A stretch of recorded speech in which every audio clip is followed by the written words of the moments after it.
Merci d'écouter Le Chien en Positif, le nouveau podcast de Doggy Coach. Restez éducateur canin et évitez la dépression. Quand on y réfléchit 2 minutes, comment c'est possible de parler de dépression alors que c'est un job passion, c'est un boulot tellement formidable où on aide les chiens, où on aide les gens. Et quand on y réfléchit, il n'y a aucune bonne raison pour que ce job mène à la dépression. Et pourtant encore, la semaine dernière, une jeune femme, après 7 ans d'activité et une boîte qui tournait pas mal, a décidé d'arrêter son activité. Comment c'est possible que, alors que ce boulot offre tellement de satisfaction, au bout de 7 ans, 8 ans, 10 ans, il y ait comme un tempo interne qui fait que de nombreuses personnes arrêtent. Voilà ce dont on va parler dans ce podcast. Et à la fin, je vous expliquerai comment j'ai évité le pire en 2015. N'oubliez pas d'ailleurs de vous abonner pour recevoir les prochains podcasts de Le Chien en Positif. Alors, comment un boulot passion comme ça peut vous détruire émotionnellement ? Le premier cas, c'est le cas où, évidemment, vous n'avez pas de clients. C'est-à-dire qu'il y a une différence entre votre capacité à régler des problèmes pour lesquels, a priori, vous avez été formé, voire bien formé, voire très bien formé, et le moment où vous devez vendre. La capacité de savoir régler des problèmes n'est pas du tout la même chose que de savoir trouver des clients et avoir une boîte qui tourne. En plus, se vendre dans notre société implique faire de l'argent et tout de suite, on a une forme de culpabilité. Notre bonne vieille morale judéo-chrétienne arrive très très vite nous mettre un petit coup de bambou sur la tête et nous dire « Ouh là, ça c'est mal ». Alors évidemment, dans ces cas-là, s'il n'y a pas de business, il y a des méthodes, des logiques. Il faut remettre en route un autre processus pour trouver des clients parce que ça ne change pas le cœur du métier. La personne en question, l'éducateur, l'éducatrice canin, est capable de régler les problèmes. Donc ce n'est pas un problème de savoir-faire, c'est un problème de savoir-faire, de trouver des clients, de gérer les réseaux sociaux, de gérer son site internet, de savoir fidéliser ses clients. C'est un problème de business pur. La même chose serait arrivée si vous étiez un excellent plombier et que malheureusement, pour une raison X ou Y, vous n'arrivez pas à attirer de nouveaux clients. Dans ce cas-là, heureusement, comme je l'ai dit, il y a des solutions. Mais comment avoir les mêmes effets que ces effets physiques alors que l'affaire tourne bien ? Au début, c'est qu'un léger ras-le-bol. Après quelques problèmes de sommeil, après une fatigue chronique qui n'est pas habituelle. Et puis cette lassitude le matin qui vous dit que va falloir se lever. Les affaires qui tournent bien, il y en a plein. Et pourtant, dans l'éducation canine, et pourtant, les gens arrêtent pour une simple et bonne raison. Parce que si on peut expliquer la baisse du chiffre d'affaires, qui va générer du stress, etc. Mais si elle tourne bien, c'est parce qu'il y a un écart entre la réalité et les résultats possibles que l'éducateur ou l'éducatrice pense pouvoir obtenir avec ce chien. Il y a plein de raisons pour ça. J'ai un cas devant moi, je peux le régler. Mais malheureusement, pour plein de raisons, ce que j'appelle dans mes cours les conditions de la réussite ne sont pas là. Pour régler ce cas, l'investissement des maîtres va devoir être un investissement de fer, un investissement quotidien, un investissement sur la durée. Et voilà, malheureusement, il y a plein de bonnes raisons pour que ça ne se passe pas comme ça. Vouloir bien faire, oui, tous les propriétaires le veulent. Mais malheureusement, au milieu de ça, il y a le boulot, les impératifs ménagers, faire les courses, aller voir mamie, s'occuper des enfants, les emmener au judo, à l'équitation et bien sûr au rugby. Le temps n'est pas extensible. Et donc petit à petit, l'éducateur canin ressent un sentiment d'impuissance. Mon boulot, c'est de donner des conseils, bien sûr.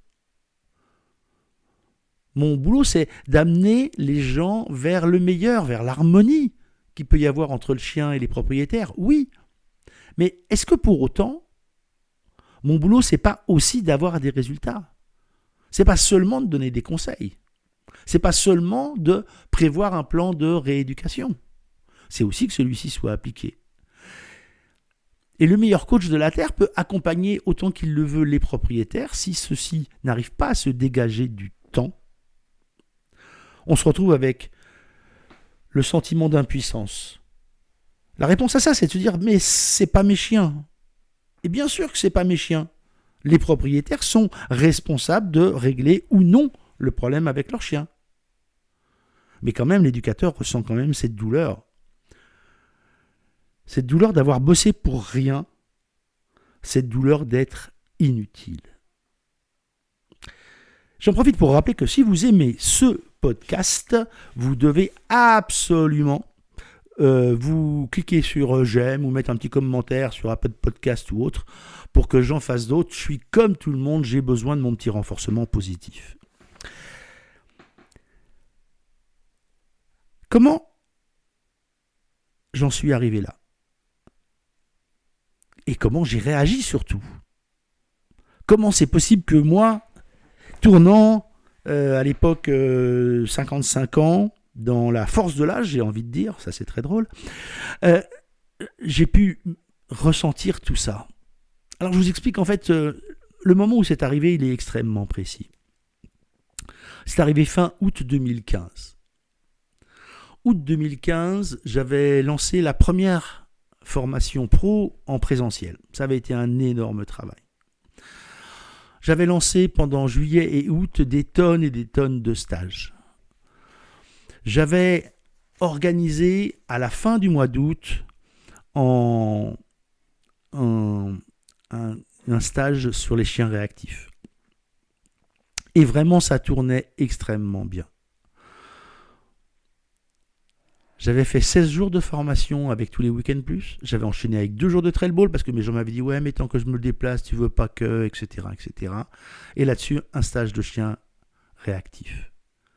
Il faut dire qu'à l'époque, il y avait très peu de cours sur les chiens réactifs, d'endroits où on pouvait vraiment régler les problèmes.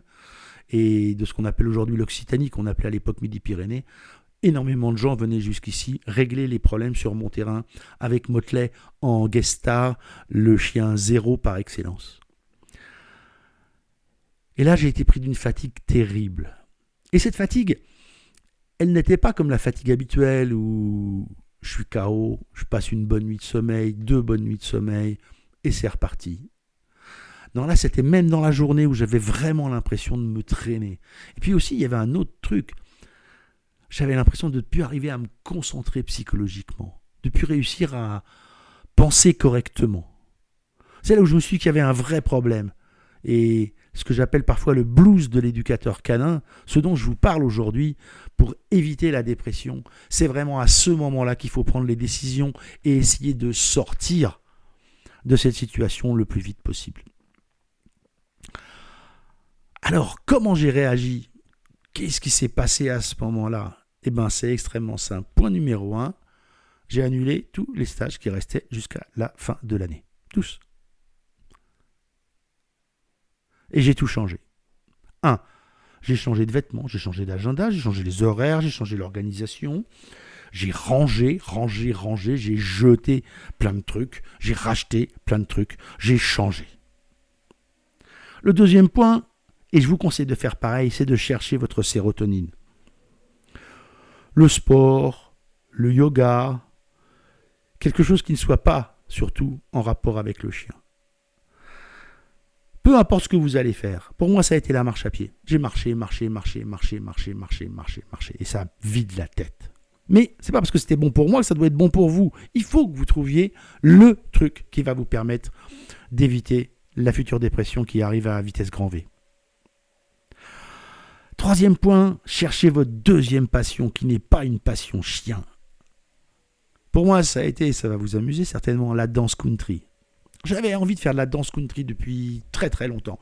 Le côté cow-boy américain, tout ça, ça m'a toujours plu. Et ça, j'en ai fait pendant plusieurs années et ça a été bénéfique parce que pendant que vous dansez, vous ne pensez à rien d'autre que ce que vous êtes en train de faire.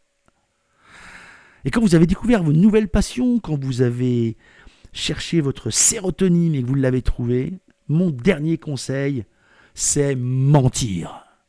Vous devez mentir. Ne dites pas que vous êtes éducateur canin quand vous rencontrez des gens nouveaux. Ne le dites pas. Il n'y a rien de pire que de passer un bon moment au milieu d'une auberge espagnole et que quelqu'un vous dise « Ah, justement Patrick, je voulais te parler d'un petit problème que j'ai avec le chien de mon fils qui tire beaucoup en laisse. » Et là, il est 11h du soir, vous êtes avec un bon verre de rosé, avec des bons copains, vous rigolez bien et d'un seul coup, quelqu'un vient d'un seul coup de vous ramener dans la réalité du job. Et ça, franchement, c'est pas bon pour la déconnexion. Alors, mentez, inventez ce que vous voulez. Moi, quand je sortais dans ces moments-là, je disais tout simplement, je suis formateur dans un truc de sécurité. Personne ne vous embête avec un boulot comme ça. Voilà comment vous pouvez facilement rester éducateur canin et éviter la dépression. Alors surtout, mettez un commentaire si vous êtes d'accord ou pas d'accord avec moi. Mettez un petit j'aime, mettez ce que vous voulez. Et n'oubliez pas que Le Chien en Positif by Doggy Coach, c'est le podcast qui vous aide à mieux comprendre les chiens, l'éducation canine positive. Je vous fais plein d'amitié du fin fond du Tarn et je vous dis à très vite. Merci d'avoir écouté ce podcast de Le Chien en Positif. À très vite pour un autre épisode.